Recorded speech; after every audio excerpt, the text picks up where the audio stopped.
to our temple stay and we've done our check-in, and now we've gone to our respective rooms. I don't know if I've mentioned it, but we have separate rooms for guys and girls. A little uniform kind of thing to put on, so I'm gonna go get changed. Really excited for this experience. This is the uniform we have to wear. 오징어 게임, K-팝 그리고 최근 전 세계를 휩쓴 데몬 헌터스까지. 여기에 불닭볶음면과 올리브영이 더해지면서 한국은 지금 역대 최다 외국인 관광객 수를 기록하고 있습니다. 지난 7월 단 한 달 동안 서울을 찾은 외국인 관광객만 무려 136만 명. 이는 역대 최대 기록이자 올 한 해만 놓고 본다면 1800만 명 돌파도 무리가 없어 보입니다.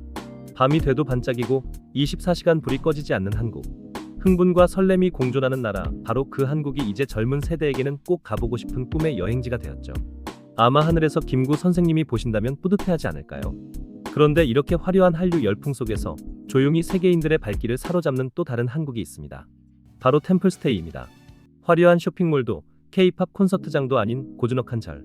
그곳에서 며칠을 보내는 경험이 지금 외국인들 사이에서 큰 화제가 되고 있다고 하네요. 왜일까요? 현대 사회는 편리합니다. 버튼 하나로 음식을 주문하고 스마트폰 하나로 전 세계와 연결되죠. 하지만 마음은 그 어느 때보다 지쳐 있습니다. WHO에 따르면 전 세계 사람 넷 중 한 명은 불안과 우울을 겪고 있다고 합니다. 경쟁은 치열하고 잠시 자리를 비워도 이유를 설명해야 하는 각박한 사회. 쏟아지는 정보 속에서 무기력과 피로감만 쌓여가죠. 그래서 외국인들은 진짜 쉼표를 찾으려 한국의 절을 찾기 시작했다고 합니다. 영국에서 온 한 여성은 이렇게 말했습니다. 처음엔 그냥 특별한 경험이 하고 싶어서 신청했어요. 그런데 새벽 4시 목탁 소리가 울려 퍼질 때 순간적으로 시간이 멈춘 것 같았죠. 그제야 제 삶이 얼마나 소음 속에 묻혀 있었는지 알게 됐습니다. 프랑스에서 온 한 남성은 바로 공양을 하고 눈물을 보였습니다. 단순히 채식을 했을 뿐인데 몸과 마음이 동시에 정화되는 기분이었어요. 내 인생에서 가장 순수한 순간이었습니다. 미국에서 온 한 여행 블로거는 이렇게 적었습니다. 저는 불교 신자가 아닙니다. 하지만 이곳에서 며칠 머무는 것만으로도 마음속 깊은 평화를 얻을 수 있었어요. 이건 종교가 아니라 인간 본능이 갈망하는 치유였습니다.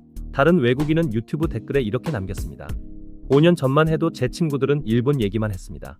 하지만 지금은 그 관심이 한국으로 옮겨갔습니다. 특히 절에서 머무는 체험이 가장 흥미로웠고 아름다운 풍경은 정말 놀라웠습니다. 또 한 사람은 이렇게 썼습니다. 절을 방문하는 것이 이렇게 큰 의미가 있을 줄 몰랐습니다. 꼭 경험해보고 싶은 체험이고 진정으로 마음을 되살리는 일이 무엇인지 알게 되었습니다. 사람들이 왜 감동받았는지 저도 느낄 수 있었습니다. 왜 하필 한국일까요? 중국, 일본에도 절이 있고 태국은 불교 사원으로도 유명한 나라입니다. 티베트도 유명하지요. 그런데 외국인들은 유독 한국으로 와 절을 찾는다고 합니다. 그들이 한국 절을 찾으면서 꼭 하는 말이 있는데요. 한국의 절은 뭔가 다르다입니다. 무엇이 다른 나라들과 차이가 나는 걸까요? 첫 번째는 템플스테이 제도입니다. 다른 나라에서는 절에 가도 그냥 구경하고 사진 몇 장 찍고 끝이죠. 근데 한국은 아예 며칠 동안 스님처럼 살아볼 수 있게 프로그램으로 만들어놨습니다. 자고, 먹고, 명상하고, 예불, 거기다 탁발까지 풀세트로 경험할 수 있는 거죠. 이걸 국가랑 불교계가 함께 제도화해놨다는 게 외국인들에겐 진짜 신기한 겁니다. 두 번째는 자연과 가까이 하는 절의 위치입니다. 한국 절은 대부분 산 깊은 곳이나 숲, 호수 옆에 숨어 있습니다. 그래서 도시 소음은 완전히 사라지고 들리는 건 새소리와 바람 소리를 잘 들을 수 있는 환경이죠. 유럽 사람들은 이런 풍경을 보고 우린 성당이 다 도시 한복판에 있는데 여긴 절이 자연 속에 녹아있네. 이건 완전 영화 같다라며 감탄합니다. 세 번째는 뭐니 해도 절밥, 바로 공양입니다. 외국인들이 제일 놀라는 포인트이기도 하지요. 봄엔 봄나물, 여름엔 호박과 오이, 가을엔 버섯과 도토리묵, 겨울엔 김장김치.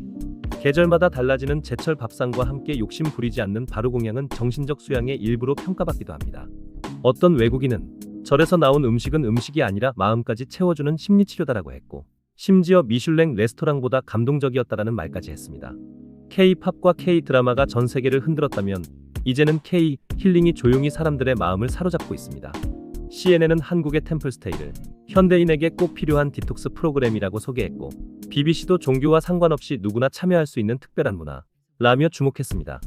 해외 커뮤니티 반응도 뜨겁습니다. 이건 단순한 여행이 아니라 인생 리셋 버튼이다. 한국절에서 며칠 보낸 게 내 전담 병원 의사보다 더 큰 효과를 줬다.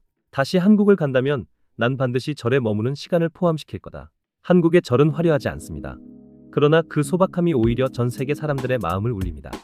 외국인들이 한국 절을 찾는 이유, 그것은 단순한 관광이 아니라 삶을 바꿔주는 치유와 평화였던 겁니다. 여러분은 어떻게 생각하시나요? 혹시 직접 템플스테이를 경험해 보신 적 있으신가요? 댓글로 여러분의 이야기를 남겨주세요.